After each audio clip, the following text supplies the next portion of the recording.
Everyone, let's start Chapter 2, Part 1. The Chemistry Comes Alive.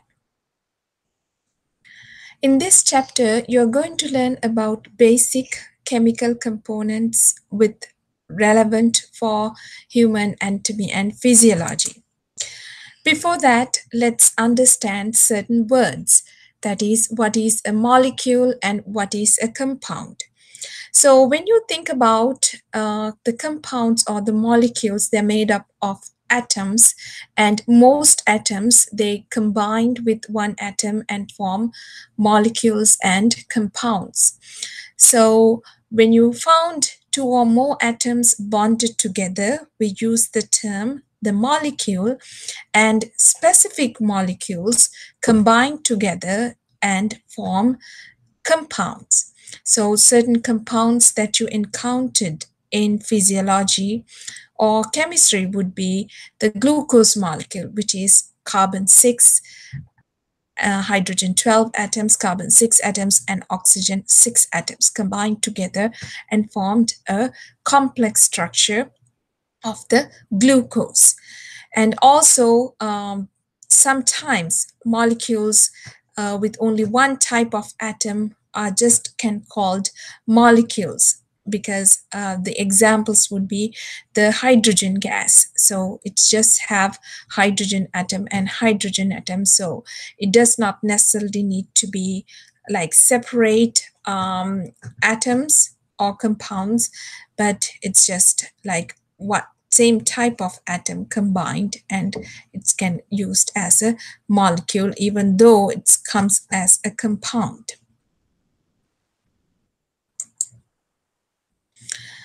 When you think about all these compounds or molecules, they exist mostly as mixtures. So two or more components which are physically intermixed, we call it as a mixture. When you think about mixtures, there are three basic types: solutions, colloids, and suspensions. And let's look at these one at a time.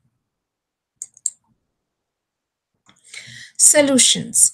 When you take solutions, they're homogeneous mixtures, meaning that particles are going to be evenly distributed throughout. And when you take a mixture, you can separate its components into a solvent and solute. Solvent, the definition would be that the substance is present in greatest amount, and usually it's a liquid component such as water. And when you think about solute, the definition would be the substance dissolved in the solvent. This is present in smaller amount. So, for instance, if you take some sugar and dissolved in blood, and then the blood is going to be the solvent, actually the plasma, and the sugar component is considered as the solute. So true solutions, they are usually transparent. Examples would be air, gas solution, salt solution, sugar solutions. And most solutions that you encounter in your body are true solutions, such as gases, liquids, solids, which dissolves in water. Then let's look at colloids. What's the difference between the solutions and the colloids? So in colloids, it's also known as emulsions. These are heterogeneous mixtures, meaning that their particles are not evenly distributed throughout the mixture. So in that case, you can see large solute particles in solution, but they do not settle it out. And therefore, this in colloids, it gives the solution a cloudy or some kind of a milky look. Sometimes the colloids, they can undergo solution to gel transformation. We called it as sol-gel transformation. The day-to-day example would be that when you're making a jello, that when you have the liquid and after a while that it's going to transform into a gel. And in physiology, the cytosol has this sol gel ability, it can go under this kind of transformation. Then what is a suspension? In a suspension, it does have different types of solutes, and that contains it can contain large visible solutes, and the other important fact is that they do not settle out. So when you take a mixture of water and sand, we can give it as an example of a suspension. And blood is considered as a suspension because if you take some blood out into a test tube and leave it for some time, the thing's going to be settled out. So particularly the red blood cells is going to be settled out, and um, you can see them at the bottom, and then you can see the plasma at the top of it components. So therefore, here we learned about what is a solution, what is a colloid, and what is a suspension. So also what we have used is also being depicted at the bottom of this picture. Here, what is a solution, and the solute in the solution, the solute particles are very small, they do not settle out, and with the colloid, the particles are much larger than the solution solute particles, and they give some kind of an emulsion type nature, and it can go under sol gel transformation, some colloids, and with suspensions, the particles are much more larger and they can settle out.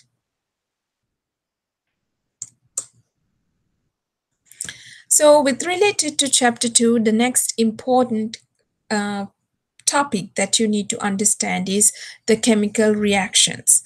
So chemical reactions, they occur due to formation or breakage of bonds, or sometimes rearrangements of bonds.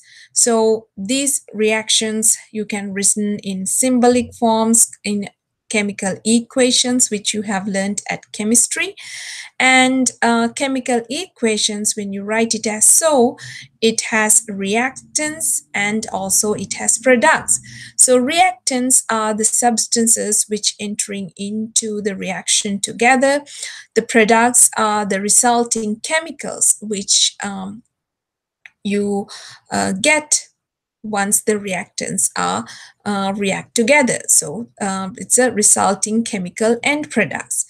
So amount of reactants, when in a chemical equation, when you look at it, the amount of reactants and products are shown in some kind of a balanced equation. So that's why when you study chemistry, when you write chemical equations, you have to balance both sides with their atomic numbers. So what are the types of chemical reactions that we would like to know in this course? There are three main types.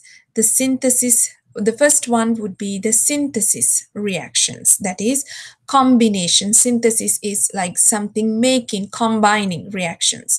And in these reactions, it involves atoms or molecules to combine and to form larger or sometimes more complex molecules.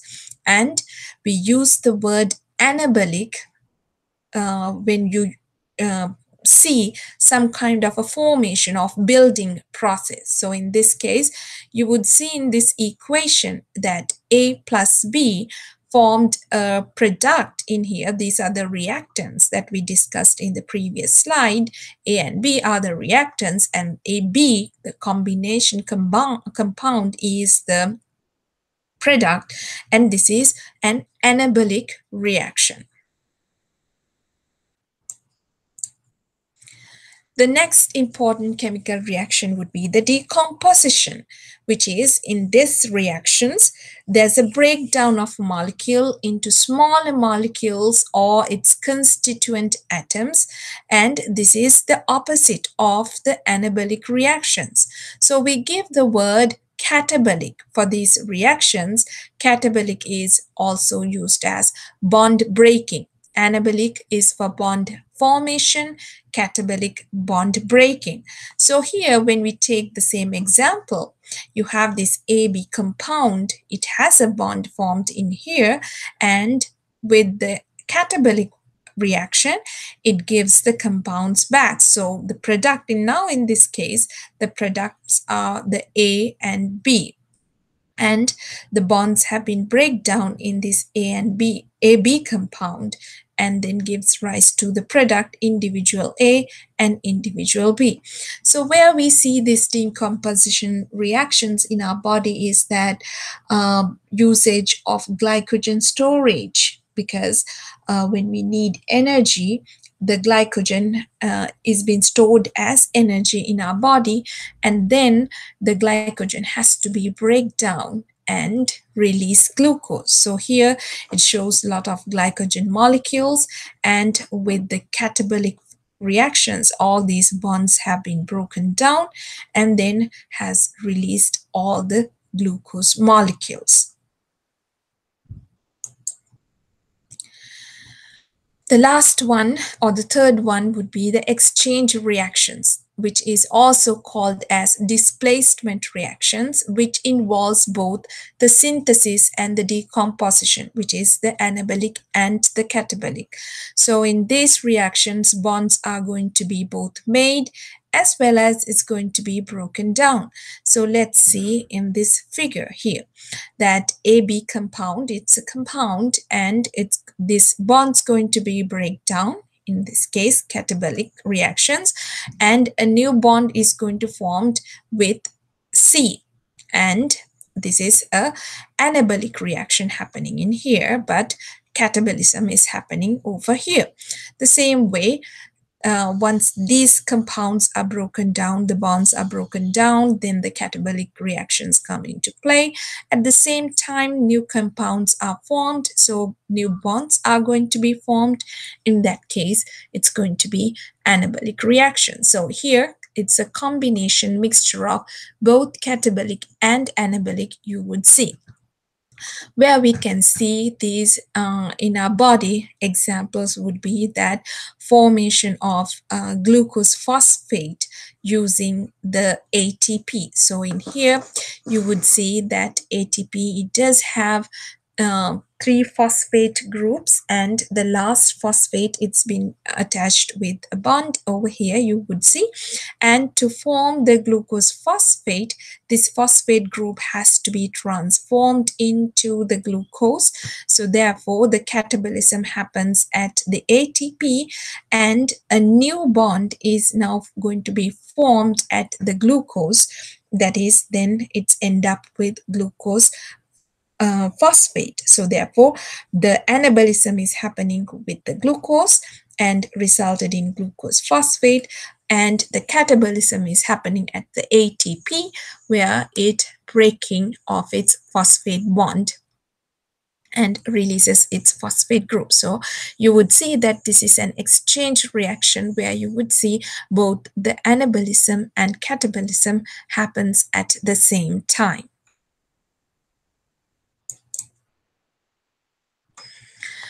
So with living systems, these exchange reactions, we give a special name, that is reduction oxidation reactions, or sometimes we use the word redox reactions.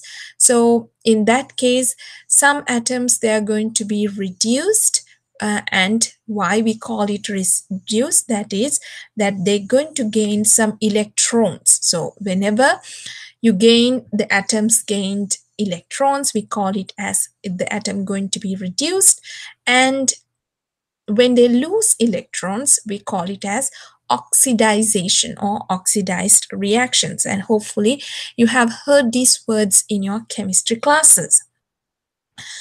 And for example, have been given in here, showing the glucose molecule is going to be oxidized, that is, it's going to lose its electrons, and the oxygen molecule, it's going to be reduced, that it's going to gain some electrons which is being released from the glucose molecule.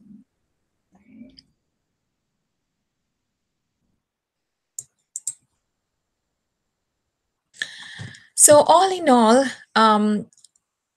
when you have chemical reactions, it either result in release of energy or gaining some energy. So we called it's an exergenic reaction or endogenic reaction. So in an exergenic reactions, it results in a net release of energy, that is, it gives off energy, so the products have less potential energy than the reactants.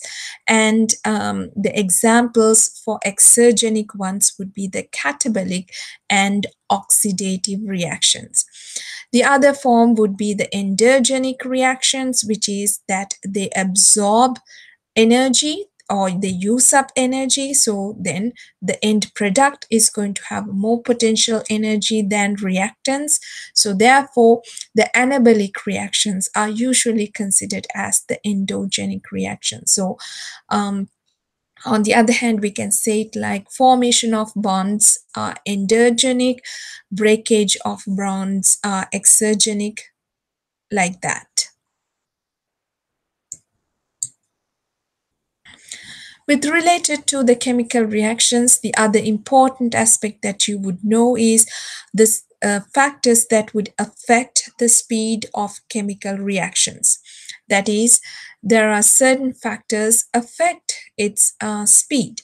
So the factors would be temperature, concentration of the reactants, particle size, and the catalysts. So with related to the temperature, if you have increased temperatures, the rate of the reaction is going to be fast. And if you increase the concentration of the reactants, then you would get an increased amount of the rate of the reaction. The saying that the smaller the particles, you would get an increase in the rate of reactions. And also when there's catalysts available, that is, this increases the rate of reactions without being chemically changed or becoming part of the product. So they just catalyze, they do not end up as part of the products, they just enhance the rate of reaction. So the most important catalyst that we encounter in our body is the enzymes that is found in the biological system, and this is considered as a biological catalyst.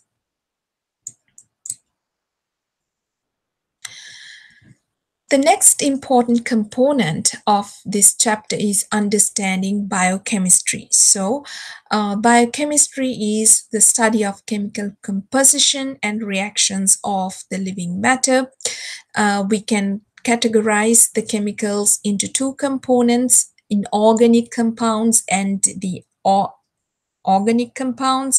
With related to inorganic compounds, you would encounter water, salts, and many acids and bases. And however, it does not contain carbon under inorganic compounds. For organic compounds, the carbohydrates, fats, proteins, and nucleic acids, and also carbon comes under organic compounds, and they're usually large. The carbonic compounds, carbon are usually large and they're covalently bonded together. So that is the other important fact. However, even though we categorize inorganic or organic, all these compounds are very essential to maintain the life. So let's look at certain important aspects of these compounds. Inorganic compounds, let's look at water first. Water is the most abundant inorganic compound. It accounts for 60 to 80% of the volume of the living cells. And it has become the most important inorganic compound because of its certain properties, and these properties would be the high heat capacity, the high heat of vaporization, the polar solvent properties, the reactivity that it does have, and the cushioning effect it does have. So let's look at these components a little bit in depth. Let's look at the high heat capacity. The water, it has the ability to absorb and release heat with little temperature change. So to change water temperature, you have to either release a lot of heat, or it has to increase, like to reduce water temperature, you have to release a high amount of heat, or to increase a little degree of the temperature, you have to get lots of heat. So therefore, why it's important is that we said that 60% of body is made from water, and we are having a regular temperature is being controlled regularly, so we cannot let our temperature fluctuate in a high range. So with this water with this ability, it prevents sudden changes in the temperature in our body, because the majority is composed of water in our body. The next one would be the high heat vaporization. So therefore, to vaporize at least a little bit of water, you need to require large amount of heat. So therefore, this is very effective for fever conditions, hyperthermia conditions, that when we sweat, lots of heat is going to dissipate from our body, and then our body is going to be cooled down.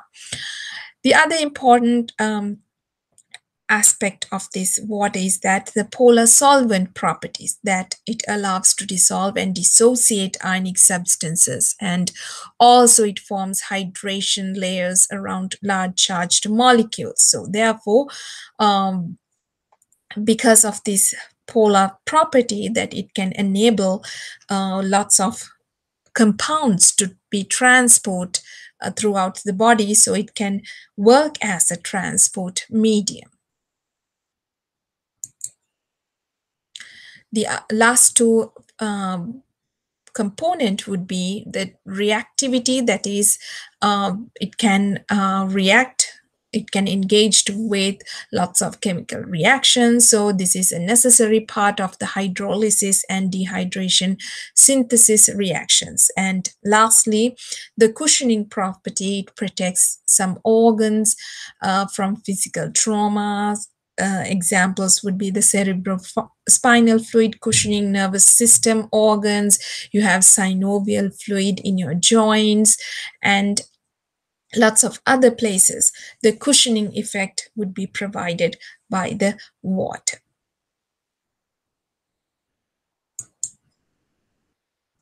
The other inorganic compound that we need to understand is salt. So salts are ionic compounds which dissociate into separate ions in water, and salts are composed of cations and anions. Cations are positively charged molecules, anions are negatively charged molecules. So all in all positively charged and negatively charged ions comes under cations and anions. There are exceptions that hydrogen is not used as such, and hydroxyl ions are not used as such. So all ions are called electrolytes because they can conduct electrical currents in solutions. In ions, they play specialized roles in body functions, such as the sodium ions, potassium ions. They involved in nerve conductivity, calcium ions for muscle contractions, and heme ions for oxygen carrying component in the red blood cells as such.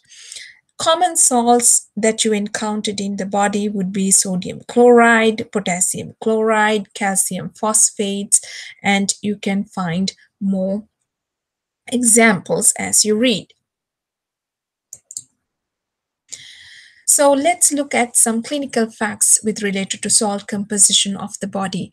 So iron balance is very important for homeostasis process, and with related to iron maintenance, salt maintenance, kidney play a big role on maintaining the electrolytes.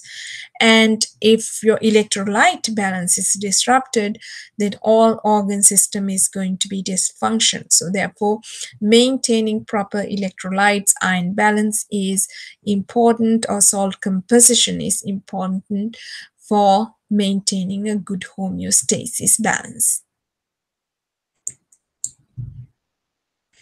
Now let's look at the other important concept in this chapter, acid and bases. So acid and bases, they're both electrolytes and they ionize and dissociate in water. When you donate protons, or that is, you release hydrogen ions, then you call it as an acid. For example, in this case, it's been shown the hydrochloric acid, which is, it has the hydrogen ion, and when it dissociates, it releases the circled hydrogen ions into the solution. Some of the important acids that you encounter in the body would be the hydrochloric acid, acetic acid, and the carbonic acids. The bases, they are proton acceptors, so which means like they pick up hydrogen ions in the solution. For instance, when you take sodium hydroxide, sodium and hydroxyl ions are going to be dissociated. The OH ions is going to catch up the hydrogen ions in the solution. So when base is dissolved in solution, it releases hydroxyl ions, and certain important bases would be the bicarbonate ion and the ammonia.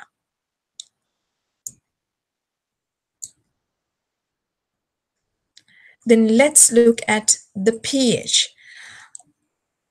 You might have heard this word several times, and for pH, you measure the acid-base concentration, and to measure the acid-base concentration, you use a pH scale. So pH scale is a measurement of concentration of hydrogen ions in a solution. The more you get hydrogen ions in the solution, it's going to be an acidic solution, and you get the negative pH. So pH is a negative logarithm. The definition of pH would be the negative logarithm of hydrogen ion concentration in moles per liter. So for that, we have a range which goes from 0 to 14, and pH scale is logarithmic, so each pH unit represents a 10-fold difference. For instance, if you have pH 5 solution, and if you have to go to pH 4, which is you feel like it's only one difference, but then it's 10 times more acidic. pH 4 is 10 times more acidic than the pH 4. And here also the example given is like pH 5 solution is 10 times more acidic than the pH 6 solution. So acidic solutions, they have high hydrogen ion concentrations but low pH. So acidic pH, it is range from 0 to 6.99, and in acidity, you only involves free hydrogen ions in solutions. That is very important. You can't count the hydrogen ions bound to compounds to say that this is an acidic solution. So unless otherwise that hydrogen ions are released and freely available in the solution. In neutral solutions, of course, the word itself says there should be some kind of a balance, which is like there is equal number of hydrogen ions and OH ions, hydroxyl ions in the solution. So all neutral solutions are pH 7. Pure water is pH neutral, and with related to the alkaline solutions, they have low hydrogen ion concentrations. When you have low hydrogen ions, you have a higher pH. So alkaline pH range from 7.01 to 14.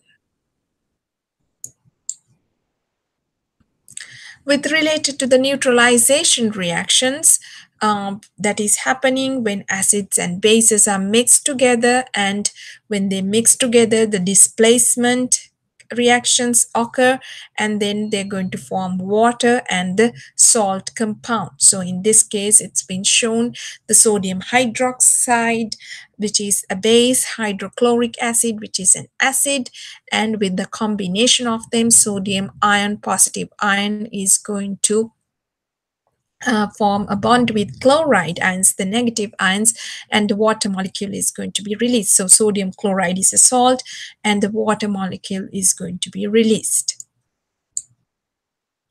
So here it shows, it's a very interesting chart, shows the pH values of different substances that you would encounter day-to-day life. Blood is much more towards base, because if you see, the blood pH is 7.4, 7 is the neutral, 7 more than 7.01 is considered as a base. It's under the low levels of base part. Egg white is basic, household bleach is basic, and you would see the hierarchy, like, which is much more basic. And also as you move down, you would see like which acidic components. Of course, the coffee is much more acidic. See here, it's pH 5. The milk, surprisingly, comes under acidic type because it's pH 6.3, so on. So you would see this in your textbooks as well. And this is, I would say, an interesting component for you to figure out, like what you encounter day to day, whether it's acidic or basic. So lastly, we need to understand what is a buffer, because when you have reactions, there are changes in the pH happening in your body, and the buffers are necessary to resist this abrupt or large swings in the pH. So how it happens, the buffers, they can release hydrogen ions if the pH is going to rise, and then also they can bind hydrogen ions if pH is going to fall, because pH rising means that there are much more basic ions in the solution. So the buffers release hydrogen ions and neutralize those hydroxyl ions. And then if the pH falls, means that there are much more acidic solutions in acidity in the solution. So the hydrogen ions can get bounded into buffers, and then the pH is going to be maintained, not to swing in large amount. So buffers, they convert strong acid or bases into weak ones. And these buffers, they can slightly dissociate. Examples would be the carbonic acid bicarbonate system, which is a very important buffer system of the body. And not only that, there are several other buffer systems in the body which works together with this carbonic acid bicarbonate system to maintain the relevant pH of our body. So this is the end of part 1 of chapter 2. We will discuss the next component on the next day. Thank you.